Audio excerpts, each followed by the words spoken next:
When Barron Trump became the target of a controversial joke, Melania's reaction sparked a profound public debate.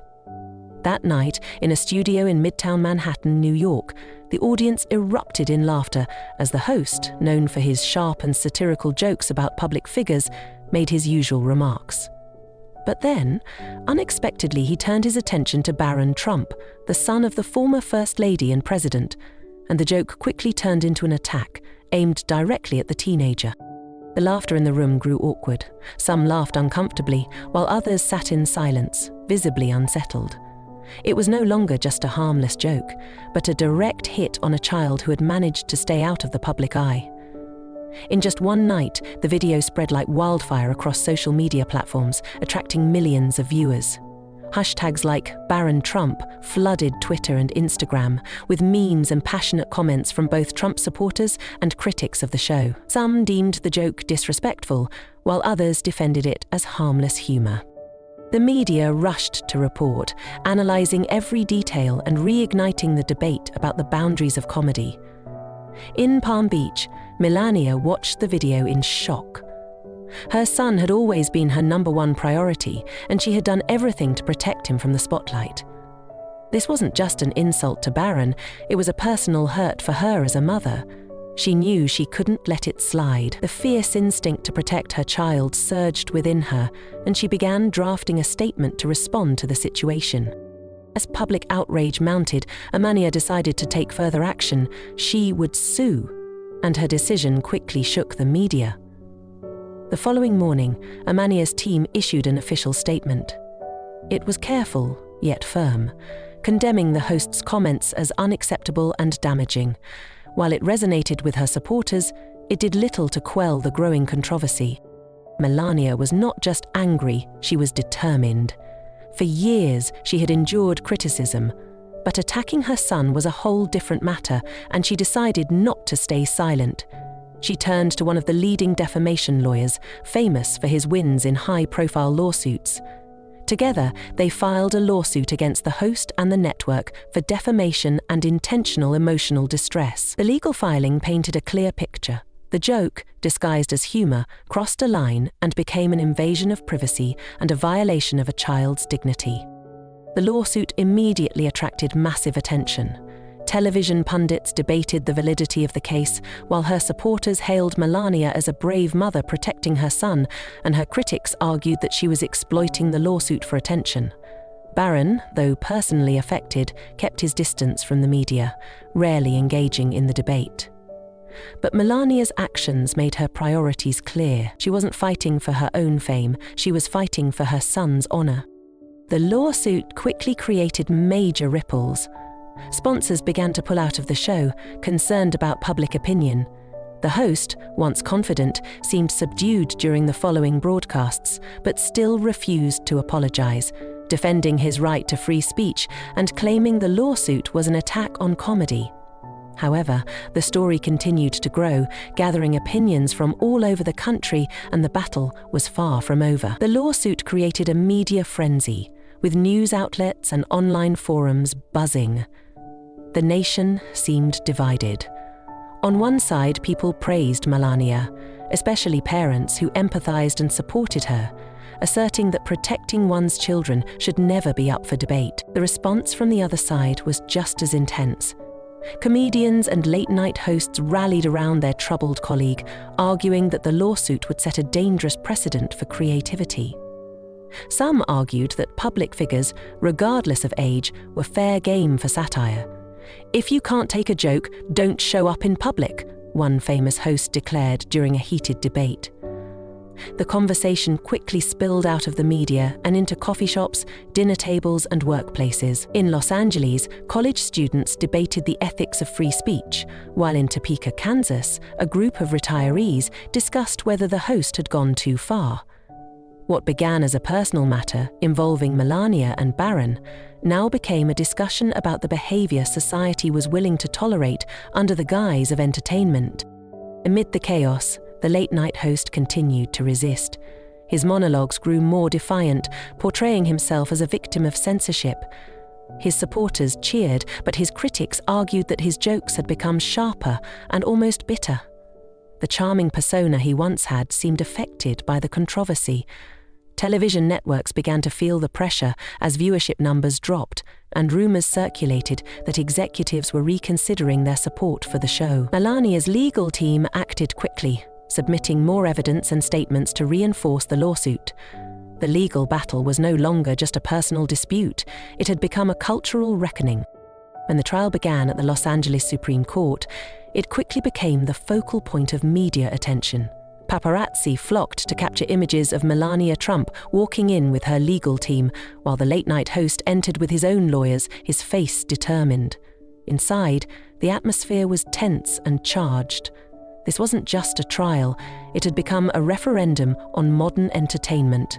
The prosecutor began with a strong argument emphasizing the difference between humor and cruelty. It played the controversial video, the sound echoing through the courtroom.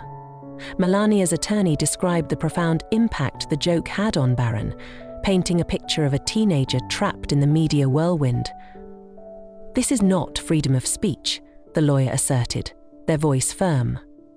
"This is about a child's right to grow up without becoming a spectacle." The trial at the Los Angeles Supreme Court became a hotbed for the clash of opposing ideologies. Both sides called strong witnesses to bolster their arguments.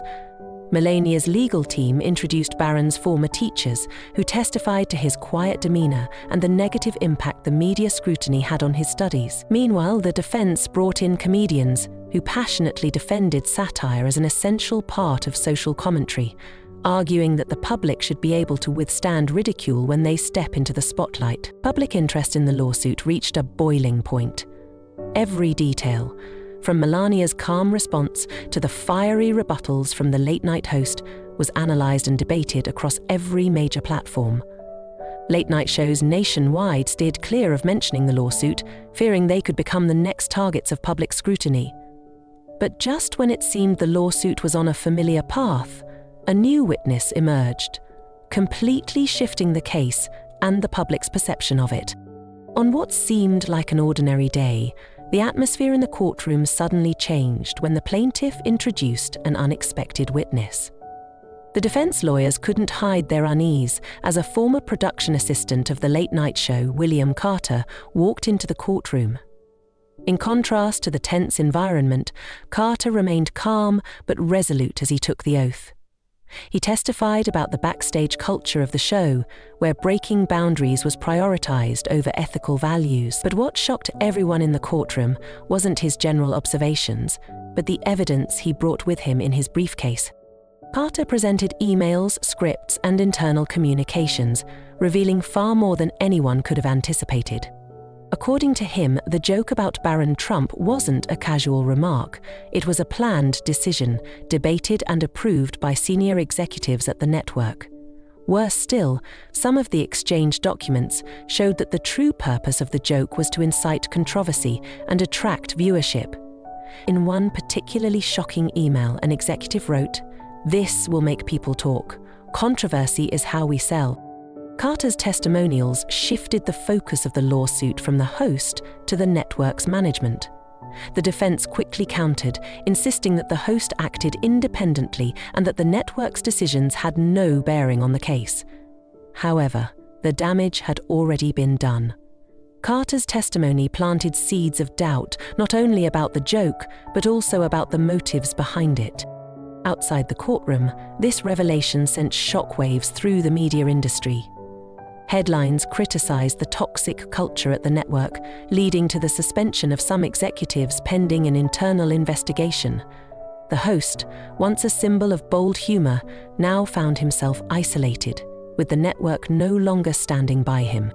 While the tides had turned in Melania's favor, the lawsuit was far from over, and the final verdict would bring consequences no one could predict. As the trial drew to a close, the courtroom was packed. Journalists crowded the stands, ready to document every detail. Outside, the crowd gathered, split into two factions, one supporting Melania Trump, the other cheering for the late-night host, reflecting the deep public divide over freedom of speech and the right to protect one's reputation. The pressure had never been higher, as public opinion swung firmly in Melania's favor after the shocking revelations from William Carter. In the closing arguments, Melania's lawyer made a powerful statement. She wasn't just fighting for her client, but for all the families who had been thrust into the public spotlight without their consent.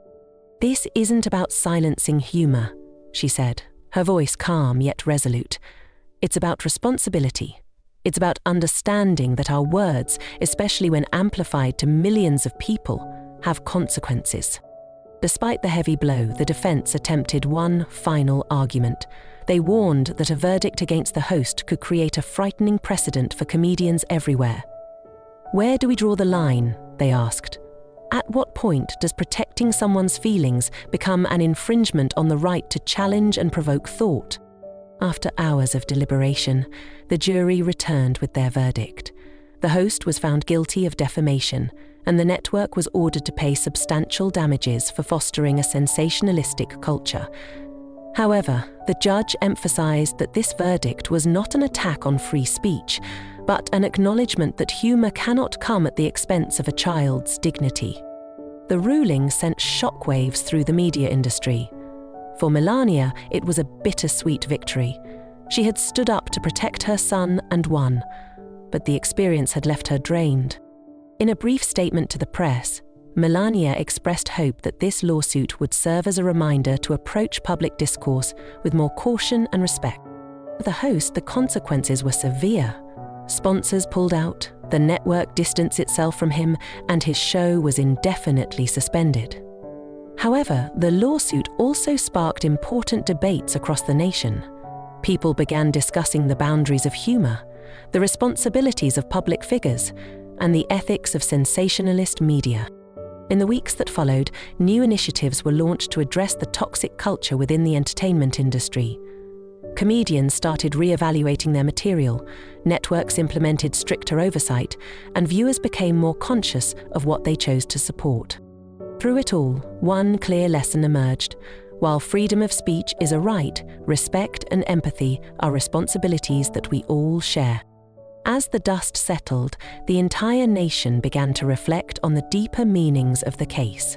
Conversations shifted from the specific details of the trial to the broader cultural questions it raised. Where is the line between humor and harm? How do we balance freedom of speech with the need for responsibility? For many parents, Melania's fight was a wake-up call. It reminded them of the importance of standing up to protect their children in an increasingly digital and intolerant world. A mother from Des Moines shared her thoughts in a viral video. "If someone like Melania Trump, with her background, has to face a struggle like this, what does that mean for us? This lawsuit isn't just about Barron, it's about all of our children." For the entertainment industry, the verdict was a wake-up call. Television networks and production companies began reassessing their approach to comedy, realizing that cheap jabs and controversial content weren't worth the cost. The trial sparked a renewed focus on creating meaningful laughter, challenging norms without bringing anyone down. On the streets, in homes and in classrooms, people began discussing the ripple effect of their words and actions. The trial highlighted that something as simple as a joke could lead to a much bigger conversation about values, ethics, and respect. But the impact of the story didn't stop with Barron, Melania, or the late-night host. It became a cultural milestone, teaching that while we have the right to free speech, we must also consider the power of our words. Humor can bring people together, but it can also drive them apart. And the responsibility to choose wisely rests with all of us. And as the cameras shut off and the world moved on, one message remained: compassion must always come first. The trial may have ended, but the lessons it left behind still resonate. It's up to us to ensure that our words build bridges, not walls, and that we challenge others with respect instead of cruelty. If this story has touched your heart, we'd love for you to share its message by liking and sharing it with your friends, helping us reach our first milestone of 1,000 subscribers, which means the world to us and allows us to create more meaningful stories for you. Don't forget to share your thoughts about the story and let us know which city you're watching from. Thank you for your support, and we'll see you in our next story.